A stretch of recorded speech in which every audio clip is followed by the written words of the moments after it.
স্বাধীনতা এসেছিল, এবার আংশিক মুক্তিও এসেছে।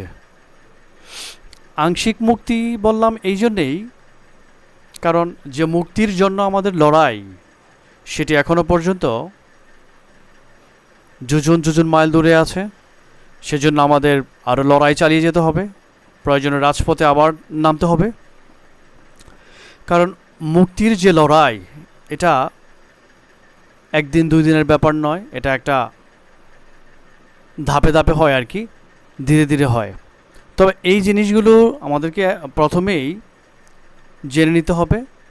কারণ আমরা দেখেছি পৃথিবীর ইতিহাসে বহু দেশে স্বাধীনতা এসেছিল, মুক্তিও এসেছে, কোনো কোনো দেশে স্বাধীনতা এসেছিল, মুক্তি আসেনি। পরবর্তীতে সেগুলোকে বিভিন্ন আন্দোলনের মধ্য দিয়ে পরিবর্তন ঘটানো হয়েছে। বাংলাদেশের বেলায় যেন সেটির ভিন্নতা না ঘটে, সেদিকে খেয়াল রাখতে হবে।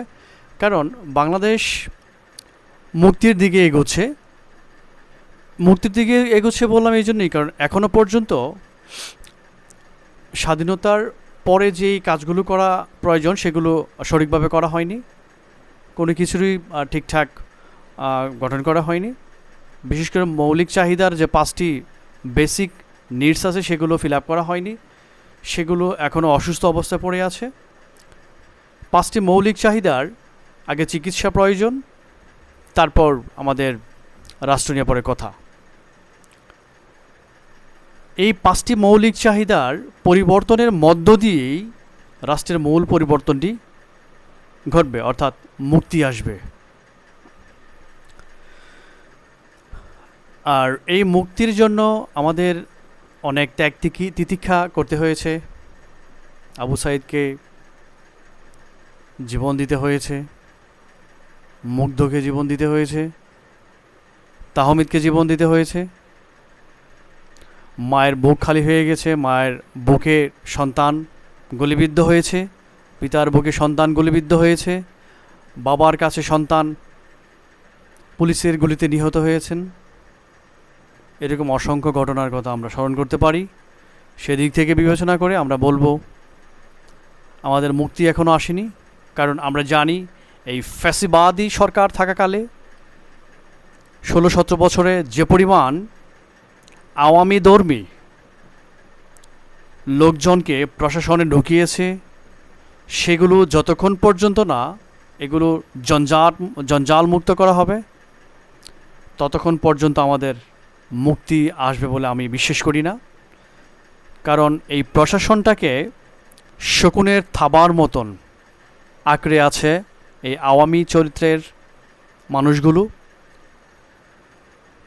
প্রত্যেকটি জায়গায়, প্রশাসনের প্রত্যেকটি জায়গায় এই সকল লোক দুর্নীতিগ্রস্ত লোক, ব্যবসা পেতে বসেছেন।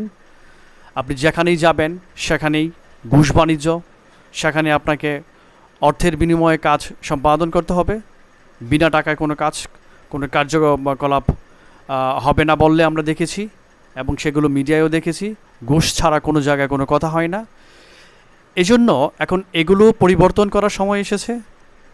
আরেকটা বিষয়, জনগণকে এখন বলবো সরকারি কোনো চাকুরিজীবীকে, অর্থাৎ কোনো চাকুরেকে যেন আর স্যার বলে সম্বোধন না করা হয়।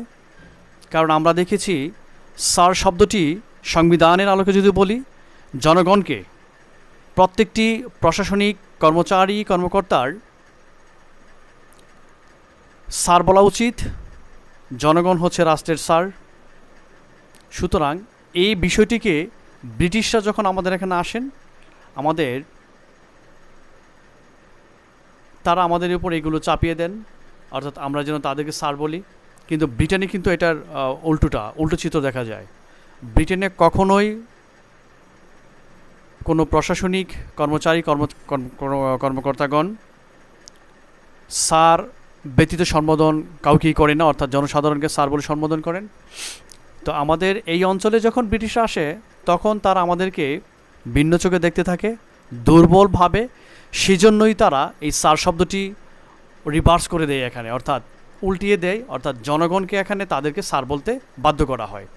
সুতরাং এখন বলবো এই সিস্টেম থেকেও বেরিয়ে আসার জন্য আর অনেক পরিবর্তন করতে হবে। সেগুলো ধীরে ধীরে আমরা আলোচনা করব, যেন এগুলো এখন থেকেই শুরু করা হয়। ভিডিওটি আর বেশি লেন্দি করব না। সকলকে ধন্যবাদ।